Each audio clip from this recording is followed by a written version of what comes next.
Oui, bonjour.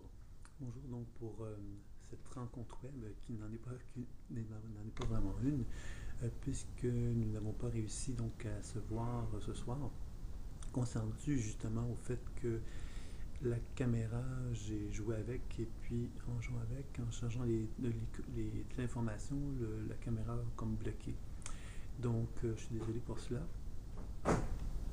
Si vous voulez bien, donc on va quand même prendre le temps de faire une petite rétrospective. Il y a des gens qui m'ont fait part de leur d'interrogation par mail. Donc, je me permets, pour la fin même, de pouvoir vous faire un petit résumé d'approfondissement peut-être de ce qui avait été vu lorsque des enseignements web, puisqu'on aura sans doute une autre rencontre qui nous permettra donc de poursuivre dans cette direction-là. Mais peut-être pour éviter de reproduire une situation comme celle qu'on a vécue hier, peut-être que vous pourriez éventuellement me transmettre vos questions par mail et je pourrais répondre à ces questions-là par un petit vidéo comme celui-ci que je vais envoyer en lien avec tout le monde. Donc tout le monde aura pas la possibilité de le visionner à ce moment-là. Ça éviterait peut-être effectivement qu'il y ait des attentes ou des manquements comme ce soir. Donc la première chose que j'aimerais vous parler, c'est donc on a parlé donc de il y a quatre en fait enseignements vidéo, trois enseignements vidéo et un audio. Donc, il y avait le premier vidéo qui vous présentait l'ensemble de ce qui allait être un peu le stage. Ensuite, il y avait donc un enseignement vidéo qui vous proposait euh, la multiconscience thérapie, qui est donc l'utilisation en fin de compte entre autres de la chaise électrique, comme je l'appelle, qui est une façon donc de travailler sur les multiples consciences qu'on a, c'est-à-dire qu'on est habité par plusieurs niveaux de conscience distincts et différents, qui sont souvent dissociés de nous. Dissocier ne veut pas dire perturber ou ne veut pas dire déséquilibrer en passant. J'ai justement un compte rendu qui m'a été donné, puis on me dit ah, mais l'énergie n'est pas dissociée, elle semble au contraire réalignée. Je dirais que si elle n'est pas en harmonie avec moi, c'est-à-dire que si elle n'est pas intégrée en moi d'une façon équilibrée, d'une façon harmonieuse, ben à ce moment-là, souvent, si je mets l'énergie sur la chaise électrique, c'est qu'elle a quelque chose à me dire. Si elle a quelque chose à me dire, c'est qu'elle est donc en quelque sorte dissociée. Et le travail va consister justement à favoriser une réunification de cette énergie dissociée pour permettre effectivement un plus grand équilibre de prendre forme. Donc, la fameuse multiconscience thérapie consiste justement à travailler avec d'une façon infinie, pourrait-on dire ça comme ça, sur toutes les énergies avec lesquelles nous avons envie de faire un travail de réunification. Alors, jusqu'à maintenant, on avait déjà fait des pratiques de différents types pour nous permettre effectivement d'arriver par le décollage intuitif, la déprogrammation et les soins, à favoriser donc un travail de guérison. Dans ce cas-ci, on travaille vraiment sur le changement de rôle, pourrait-on dire, puisqu'on expérimente l'état de conscience avec lequel on travaille. Et en faisant cette expérimentation-là, on peut donc personnifier ce que cette énergie-là expérimente et ensuite, donc, évidemment, favoriser donc un genre de discussion entre l'énergie dissociée et moi-même. Le travail va consister justement à permettre à une forme de pacification de s'installer, où les deux énergies vont pouvoir avoir leur mot à dire et dans lequel il va y avoir donc une forme d'harmonisation, puisque l'intention première de cet exercice-là, inévitablement, est donc d'arriver à une forme d'harmonie, une forme d'équilibre. Surtout quand on le fait sur soi, parce que si je le fais sur moi-même, j'ai une intention claire que je veux me faire du bien, que je veux favoriser donc un équilibre. Donc s'il y a des tensions que je vis, des émotions fortes que je vis, je vais évidemment chercher à les exprimer, etc. Mais toujours avec l'intention, évidemment, de me dire qu'il va falloir éventuellement que je fasse un équilibre, une harmonisation, une pacification des deux énergies en question. Donc, si je n'y parviens pas, c'est que je ne suis pas dans une position de témoin par rapport à l'énergie, c'est-à-dire que j'incarne la souffrance, la douleur, je ne sais quoi, l'insatisfaction, et qui va faire que je vais couper un peu la communication, l'échange avec l'énergie en question. Donc, ça, c'est vraiment pour la technique de la chaise électrique. J'ai eu un compte rendu qui m'a été remis sur cette technique-là. Ça s'est bien passé, d'après ce que j'ai compris. Dans lequel, évidemment, cette personne était surprise parce que, justement, le fait qu'elle la mette sur la chaise électrique, elle constatait que l'énergie sur la chaise électrique, finalement, est une énergie même d'équilibre, c'est-à-dire qu'il lui apportait donc un certain sentiment de bien-être, un sentiment de confirmation, quelque part, qu'elle était sur la bonne voie, et que, finalement, ça la permettait de se rassurer, de se ramener, quelque part, à un état d'harmonie plus grand en elle. Donc, tout ça pour dire que lorsqu'on fait ce genre d'exercice-là, il peut y avoir donc des éléments, des dimensions sombres de soi sur lesquelles on peut travailler, mais on peut également travailler sur des facettes de soi qui sont des potentiels évolutifs, mais qu'on n'a pas intégrés, qu'on n'a pas parfaitement assumé en soi. Donc ça, c'est pour la technique de la chaise électrique qui consistait donc à mettre deux chaises, une devant soi, et dans lequel on va projeter sur la chaise en question une certaine énergie. Et lorsqu'on exprime cette énergie-là, on décrit ce qu'on voit d'elle, évidemment, dans un premier temps. On prend le temps de la questionner, comprendre sa raison d'être, de la déprogrammer si on le souhaite aussi. Mais l'idée de base, c'est qu'après qu'on ait fait ça, on va se déplacer sur la chaise en question pour expérimenter l'énergie qui se manifeste sur la chaise. Donc, on va incarner quelque part l'énergie avec laquelle on souhaite faire un travail. C'est ça qui est intéressant, c'est que cette capacité de faire ce type de travail-là va nous permettre donc de pouvoir vraiment faire un travail de point de vue. J'ai le point de vue de l'énergie dissociée, j'ai mon point de vue, je peux parvenir à ce qu'il y ait une forme d'équilibre qui se fait entre les deux consciences, la conscience dissociée et la mienne. C'est dans ce sens-là qu'on appelle ça multiconscience, c'est-à-dire qu'à l'aide de cette technique-là, on peut vraiment travailler sur plusieurs niveaux de conscience différents. Et l'idée, quelque part, c'est de reconnaître que nous, en tant qu'êtres humains, nous sommes habités par plusieurs niveaux de conscience, et ça va dans le sens de ce que nous avons observé jusqu'à maintenant dans la pratique de l'écoute imaginaire, qu'on peut voir des énergies dissociées dans le champ énergétique d'une personne, même si cette personne est unifiée, elle est équilibrée relativement. Il y a dans son propre champ énergétique plusieurs états de conscience distincts qui peuvent donc avoir un impact sur sa propre vie. D'ailleurs, le concept des grilles que je vous ai envoyé va un peu dans ce sens-là pour présenter justement l'idée que nous sommes tous habités dans nos chakras, par exemple, par un certain pourcentage de psyché, pourrait-on dire, associé au bâtisseur, de psyché adapté au communicateur, et ainsi de suite. Donc, tout ça, effectivement, va entraîner des états de conscience distincts dans chacun des chakras. On pourrait parler des organes de la même façon. On pourrait parler des cellules, si on voulait aller vraiment dans l'extrême, on pourrait même parler des cellules. Chaque cellule qui sont dans notre corps pourrait avoir donc une entité distincte. Donc, évidemment, l'idée de tout cela, c'est donc de favoriser une unification pour que cette distinction devienne de moins en moins importante et que l'on soit de plus en plus unifié, de plus en plus en paix et en harmonie avec soi. C'est donc dans ce sens-là que cette technique-là va particulièrement être utilisée. Donc, c'est surtout cette technique-là qui a été, sur laquelle j'ai eu un retour, c'est-à-dire qu'on m'a exprimé effectivement qu'on l'avait expérimenté, etc. Mais je vais quand même prendre le temps donc d'approfondir les autres techniques. Avant toute chose, je vous dirais évidemment que ces états de conscience modifiés vont altérer notre façon de voir la réalité. C'est-à-dire que si je ne suis pas...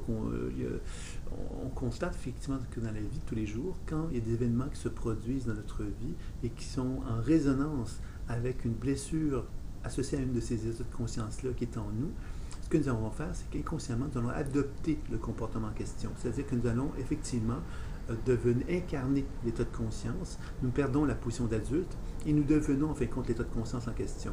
Alors, dans le stage, nous allons voir effectivement les différents types de transes, parce que j'appelle ça comme des transes, qui vont faire que nous allons nous éloigner souvent de qui nous sommes et qui vont nous mettre dans une position où nous allons incarner un état de conscience souvent moins mature que ce que nous sommes véritablement.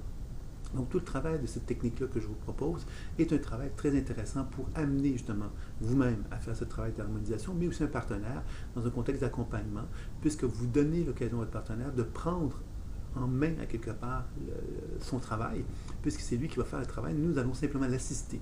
La force du décollage intuitif devient importante ici, puisque c'est là qu'on va être capable, nous, par le décollage intuitif, d'accompagner notre partenaire en percevant aussi ce qui se passe pendant que ce travail-là se fait. C'est là, évidemment, pour moi, que c'est un enrichissement de la technique. Parce que moi, quand j'ai appris cette technique-là, on ne travaillait pas avec l'intuition comme telle. Donc, il y avait, évidemment, un travail d'accompagnement qui s'effectuait, mais à l'aveugle, que j'appelle, et en ayant cette capacité de faire un travail intuitif combiné à cet accompagnement-là, ben, je pense qu'on augmente, évidemment, les compétences d'accompagnement, évidemment, qu'on peut faire avec la technique. Ensuite, les autres volets qui avaient été vus, très sommairement, pour simplement vous les rappeler et peut-être vous les présenter avec un petit peu de différence, pour peut-être vous les aider à me les intégrer. Donc, la multiconscience thérapie est une technique, évidemment, qui va être reliée à l'accompagnement. C'est une technique qui va aussi être fort intéressante pour travailler sur les charges émotionnelles. Lorsque quelqu'un a des charges émotionnelles, il va pouvoir, à l'aide de cette technique-là, incarner cette charge, mais aussi, évidemment, pouvoir favoriser une forme de pacification.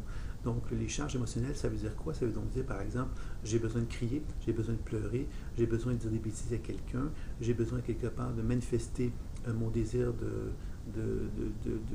manifester quelque part un sentiment de trahison que j'ai vécu, etc. Tout ça va pouvoir se faire à travers cette technique-là et va permettre aussi de pouvoir voir comment l'autre réagit. L'autre dans le sens énergétique du terme, dans le sens subtil du terme. Donc quand on va parler avec notre père, ben, si notre père, on lui exprime de la colère, ben, quand on change d'espace pour devenir le père, ben, à ce moment-là, le père devient en quelque sorte l'expression émotionnelle, finalement, la conscience, effectivement, de cet individu-là, qui va donc réagir à ce qu'on lui dit. Et c'est à travers cette démarche-là qu'on va pouvoir, donc, d'une part, libérer les émotions, décharger, mais en même temps, avoir encore là un travail de pacification dans lequel on va pouvoir, finalement, faire la paix avec certaines relations avec lesquelles nous sommes en conflit. Donc ça, c'était pour la multiconscience thérapie. Il y avait également donc l'activation intuitive des ressources créatrices que j'ai oublié de vous noter dans le mail, mais vous les avez dans la formation personnelle avec des CD audio, donc des enregistrements MP3. Vous avez donc l'activation intuitive des ressources créatrices, qui est une technique fort intéressante parce qu'elle propose justement l'utilisation d'une forme d'hypnose, je vais l'appeler comme ça, intégrée au décodage intuitif. Encore là, toujours la question de l'intention. Si je fais une activation intuitive des ressources créatrices, ce que je vais faire, c'est que je vais demander au corps, à mon corps ou au corps de mon partenaire, de me montrer le chemin de la guérison. Ça veut dire quoi? Ça veut donc dire que le corps va se mettre en mouvement et va me montrer des images, des sensations, des mots qui vont m'informer du chemin de guérison qu'il souhaite utiliser, le corps, pour parvenir à aider mon partenaire ou m'aider moi-même. Donc moi, ce que je vais faire à ce moment-là, c'est que je vais accompagner en mots tout simplement ce que je perçois. Comme si effectivement, j'allais amener le corps à devenir encore plus significatif dans ce qu'il vit, dans ce qu'il me fait expérimenter, par l'utilisation de mots qui vont donc induire un état de conscience modifié chez moi-même ou chez mon partenaire. Je vous donne un exemple. Je m'adresse à mon corps, je lui demande justement de favoriser justement, par exemple, j'ai un problème de sommeil, donc de m'aider à favoriser un sommeil. Donc, je me mets en relation avec mon corps. Souvent, ce que je fais avec cette technique-là, moi, c'est que j'imagine que je suis sur une table de massage et je vais simplement demander à mon corps de me montrer le chemin pour favoriser le sommeil. Et à ce moment-là, moi-même, que je vois sur la table de massage, va donc avoir des réactions comme si le corps avait des ressources créatrices qui allaient me montrer le chemin. Donc, je pourrais commencer par ceci, bien, tout doucement, je vais m'adresser comme on devrait le faire dans un contexte où on le fait à quelqu'un d'autre ou même avec nous-mêmes. C'est un peu le même principe puisqu'on est dans une position de témoin. Alors, dans ce cas-ci, ce que nous allons faire, c'est que nous allons simplement dire, par exemple, il est possible que tu puisses voir, entendre ou ressentir une expression plus lourde dans tes pieds, comme si tes pieds devenaient de plus en plus lourds, comme si ton corps souhaitait t'inviter justement à renouer contact avec le sol, de façon à ce que tu puisses t'abandonner à celui-ci et cesser de le craindre, cesser d'en avoir peur. Et progressivement, tu peux ressentir, voir, entendre comment ces ressources créatrices sont supportantes et comment elles amènent un certain mouvement d'énergie de tes pieds vers tes hanches et de tes hanches vers tes pieds. Comme si justement cette conscience que tu avais si active devient de plus en plus lourde et de plus en plus lourde, comme si tu sentais de plus en plus ce désir de te laisser aller dans le lâcher-prise du bien-être, de la conscience qui s'endort et qui s'endort et qui s'endort de plus en plus, et ainsi de suite. Alors, l'exemple que je viens de vous donner, évidemment, je me suis mis en relation avec cette problématique de sommeil. Et les perceptions qui sont manifestées, pour que j'exprime cela en mots de cette façon-là, sont deux, finalement, perceptions. La première, au niveau des pieds, le sentiment de lourdeur ou de besoin de retrouver des racines que j'ai mis en mots, que j'ai amplifié, et avec une intention d'amener effectivement une relaxation, un sentiment de relâchement, un sentiment d'état de conscience modifié. D'où l'apparente, d'où la raison que ça se rapproche un peu de l'hypnothérapie. Ensuite, évidemment, ce mouvement au niveau des jambes, c'est-à-dire que j'ai senti effectivement que cette énergie qui était au niveau des pieds amenait les jambes molles et amenait donc une relaxation. Donc encore là, avec les mots, je vais chercher justement à accompagner tout cela pour que moi-même ou mon partenaire puisse vraiment expérimenter un état de relaxation et de bien-être qui va favoriser donc le sommeil. Alors, l'activation intuitive de ressources créatrices est donc une façon de se mettre en syntonie avec notre partenaire ou avec nous-mêmes et, par les mots, d'amplifier ce qui se passe dans le corps de notre partenaire qui est en relation avec les ressources créatrices, comme si notre corps nous montrait le chemin pour arriver à atteindre l'objectif qu'on s'était fixé. Donc, c'est ça un petit peu qui va être recherché. Évidemment, c'est toujours enregistré cette technique-là. C'est fortement encouragé du moins, puisque la personne qui sort de la session a un enregistrement qui va lui permettre de réécouter cette session de relaxation et de lui permettre donc de favoriser un plus grand relâchement et une plus grande tonification globale de son énergie. Donc ça va être pour l'activation intuitive des ressources créatrices. Et évidemment, vous pourriez donc l'expérimenter comme il est proposé dans l'enseignement audio, où il y a des exercices à faire sur vous-même pour la préparation du stage. Donc ça, c'était le deuxième volet. Le troisième volet, c'était donc l'écoute imaginaire dynamique, dans lequel on constatait qu'il était possible d'intégrer plein de choses dans une même pratique de l'écoute imaginaire. J'ai volontairement mis plein d'éléments pour vous montrer que c'était possible. Évidemment, vous pourriez très bien faire une écoute dans laquelle le mouvement pourrait être expérimenté. Vous pourriez très bien faire une écoute dans laquelle le son pourrait être expérimenté. Vous pourriez très bien faire une écoute dans laquelle le dessin serait expérimenté seulement, ou encore là, l'olfactothérapie, donc les odeurs, ou encore évidemment le rituel. Alors évidemment, quand on utilise le rituel, on peut facilement envisager que le rituel peut combiner tous les autres outils, puisqu'évidemment, ce serait facile de tous les amener. Ce n'est pas essentiel, mais encore là, c'est une façon pour nous de nous permettre d'accéder différemment au processus intuitif et de nous donner l'autorisation justement de renouer contact avec certains sens que nous avons peut-être peu développés, ou encore là, peut-être de constater que notre corps a besoin de bouger davantage, nous avons besoin davantage d'être incarné dans notre corps, ou encore la voix a besoin de se libérer, etc., etc.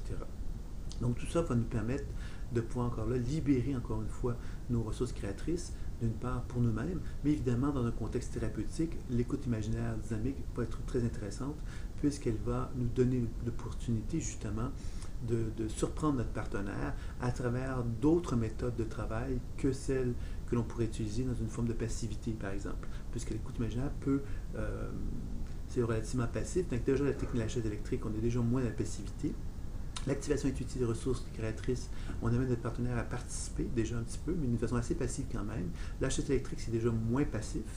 L'écoute imaginaire dynamique, c'est encore moins, parce que là, on met vraiment en mouvement notre partenaire, etc.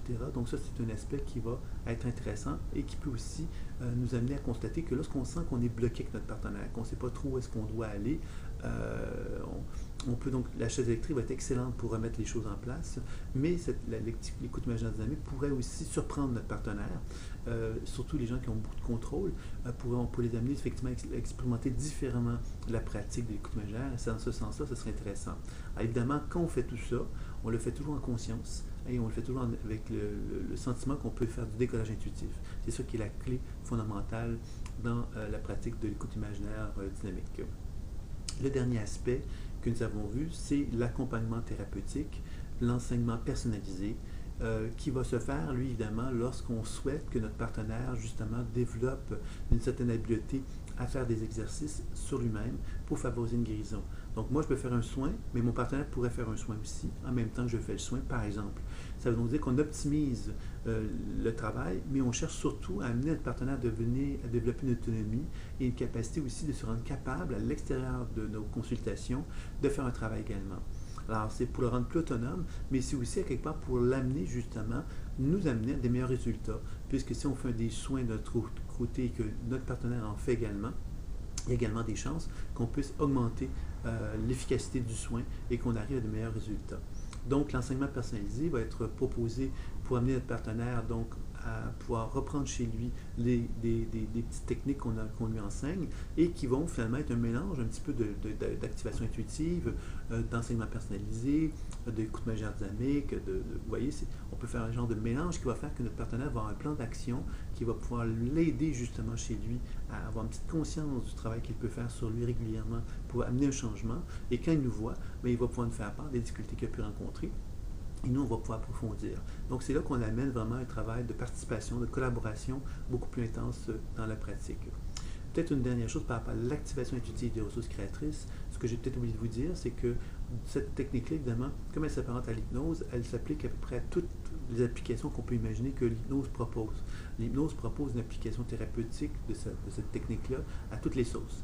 Donc, l'activation intuitive en soi est une technique très importante, très riche, parce que vous pourriez l'appliquer à toutes les sauces. Quelqu'un qui va arrêter de fumer, quelqu'un qui a peur de conduire, quelqu'un quelque part qui veut travailler sur un problème de santé, quelqu'un qui a un problème relationnel, etc., etc. L'idée de cette technique-là, c'est d'amener notre partenaire à devenir conscient qu'il a des ressources créatrices qui sont en lui, qu'il avait négligées, qu'il avait oubliées, et qu'on peut l'aider justement dans ce sens-là à renouer contact avec ces ressources-là, avec ses capacités, ses puissances qui sont associées à cela. Donc c'est là qu'on va arriver justement à un résultat fort intéressant. Donc voilà, j'espère que ça va vous aider quand même, parce qu'on a donc manqué notre rencontre, mais j'espère que cette petite présentation va vous aider à pouvoir pratiquer. N'hésitez pas si vous avez des questions concernant la pratique, que ce soit la multiconscience thérapie, donc la technique de la chaise électrique, que ce soit l'écoute imaginaire dynamique, l'accompagnement personnalisé ou l'enseignement personnalisé, ou encore donc l'activation intuitive des ressources créatrices. Donc voilà, alors j'espère que cela vous donnera un petit sentiment de ne pas avoir été abandonné hier soir et de pouvoir donc envisager évidemment que la pratique puisse être approfondie, que vous puissiez aller un peu plus loin, que j'espère vous répondre à certaines de vos questions. Alors je vous dis à très bientôt. Au revoir.